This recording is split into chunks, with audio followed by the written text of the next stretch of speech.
Bonjour, ravi de vous retrouver pour cette édition de la mi-journée. Au sommaire de ce journal, les Restos du Cœur lancent leur campagne d'hiver à Marseille. Les premiers bénéficiaires sont venus récupérer leurs colis ce matin. Mais d'abord, votre rendez-vous ici maintenant, direction La Ciotat. Lucie Nutin et Nicolas Chebriand nous emmènent sur les chantiers navals qui inaugurent cet après-midi la plateforme pour méga yacht, symbole d'une réindustrialisation réussie. Nous on se retrouve juste après. Je vous emmène aujourd'hui à la découverte de l'un des plus grands chantiers navals de France. Créé au début du 19e siècle, il a connu une période de fermeture à la fin des années 80. Aujourd'hui, il est spécialisé dans la réparation de yachts de luxe. Bienvenue à La Ciotat Shipyard. Direction pour commencer le grand portique, symbole des chantiers navals de La Ciotat. Bonjour, Monsieur Guigretto, vous êtes le président des chantiers navals de La Ciotat. Oui. Et vous allez nous emmener tout en haut du portique. Oui, tout en haut de ce symbole des chantiers navals. Donc préparez-vous, presque 90 mètres de hauteur. Ah oui, quand même. Allez, c'est parti. Allez, on y va.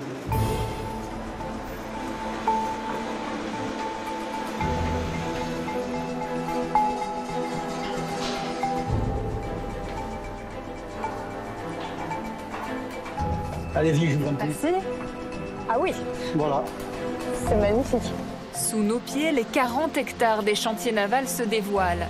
150 yachts venus du monde entier y sont accueillis chaque année, ce qui en fait un leader européen du secteur. Le site est géré par une société publique locale. Le département, la métropole, la région et la ville de La Ciotat en sont les seuls actionnaires. La spécificité, effectivement, c'est qu'on peut accueillir tous les bateaux, du plus petit au plus grand. Et c'est un site qui évolue en permanence, qui a bien évolué, et d'ailleurs qui est amené à évoluer encore. Mais ça peut partir du 20 mètres, même moins, jusqu'aux 150, 200 mètres. On privilégie l'accueil des équipages, parce que c'est très important, il faut qu'ils soient bien accueillis. On privilégie aussi la technicité, la qualité de la main-d'œuvre. On a 50 entreprises sur le site avec une main-d'œuvre, c'est la petite orfèvrerie, quoi. Alors nous, la particularité, c'est qu'on veut verdir un peu. On a une capacité à jouer sur à protéger l'environnement. On a des roselières pour les nurseries de poissons.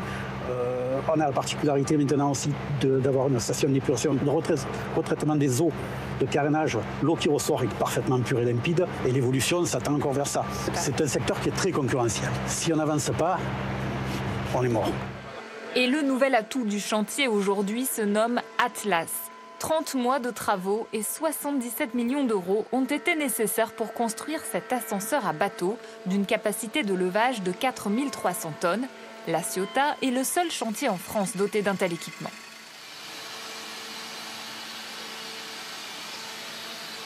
Là, on va le lever. Il y a les deux chariots que vous voyez là qui vont rentrer sous le verre. On va le soulever, l'amener à sa place.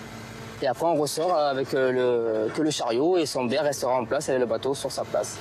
Schématiquement, c'est un peu comme un transpalette qui prend un objet qui va le mettre à sa place. Alex Ivias travaille ici depuis 10 ans. Le chantier naval fait partie de son histoire familiale. C'est une tradition de père en fils. Mon grand-père était soudeur et mon père, il fait un peu polyvalent. Moi, sur ça, je suis fier. Rien que je marche sur les pas de ma famille, de tous ces gens qui se sont battus pour ce site. Sur sa tenue de travail, le numéro 105. C'est le nombre de salariés qui se sont battus pour sauver le site après sa fermeture en 1988.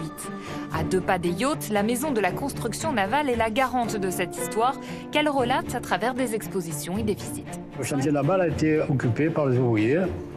Au début, ils étaient nombreux. Petit à petit, ils sont restés les 105, qu'on appelle les 105 irréductibles. Ce sont des gens qui sont restés là de la fermeture 88 jusqu'à la création d'une société qui s'appelle la CEMIDEP, qui a été créée pour gérer le site. À partir de là, le chantier a repris une autre activité. Grâce à la ténacité des gens qui étaient là-dedans, les 105, il a été sauvé. Le site est toujours là, et il s'est transformé, mais le site est toujours là. Pourquoi c'est important de garder la mémoire des chantiers navals? Parce que la mémoire des chantiers navals, pour une ville comme La Ciotat, c'est grâce au chantier naval que La Ciotat est devenue une ville que vous voyez maintenant. C'est le poumon, le chantier naval, ça a toujours été le poumon de la ville depuis pratiquement sa création. En plus, vous voyez le chantier où il est placé, il est en ville, le chantier. Hein. Il touche la ville. Hein.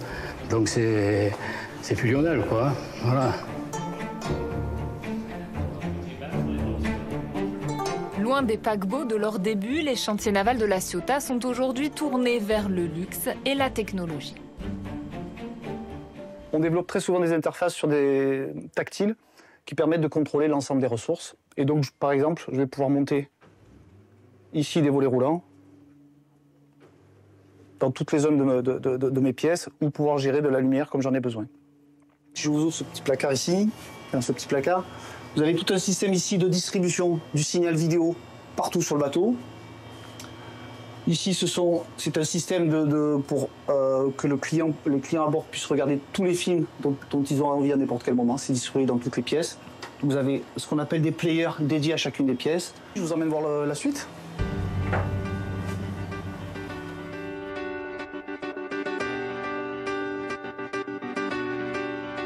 Donc vous vous occupez chez Lumens de tout, de maintenir tous ces systèmes, tout ce qu'on vient de voir. Tout ce qu'il y a d'électronique à bord de ces bateaux doit être maintenu régulièrement. Ces bateaux rentrent dans les shipyards comme celui-ci une fois par an pour être remis à niveau parce que vous voyez que ce sont des installations assez technologiques. Et bien entendu, la mer est quelque chose de très dur pour ces bateaux puisqu'ils naviguent toute l'année, donc ils ont besoin de cette maintenance. Et quand ils viennent sur ces chantiers comme La Ciotat, ils vont retrouver l'ensemble des ressources et des sociétés nécessaires à maintenir tous ces systèmes technologiques. Aussi bien de la structure purement de la coque du bateau, mais aussi tout ce qui est électronique à bord, sur le plafond. Domotique, mais aussi chaudronnerie, peinture, mécanique ou logistique, une cinquantaine d'entreprises sous-traitantes sont installées aujourd'hui sur le site et font travailler 1250 salariés. En 2030, les chantiers navals de La Ciotat espèrent atteindre la barre des 2000 emplois.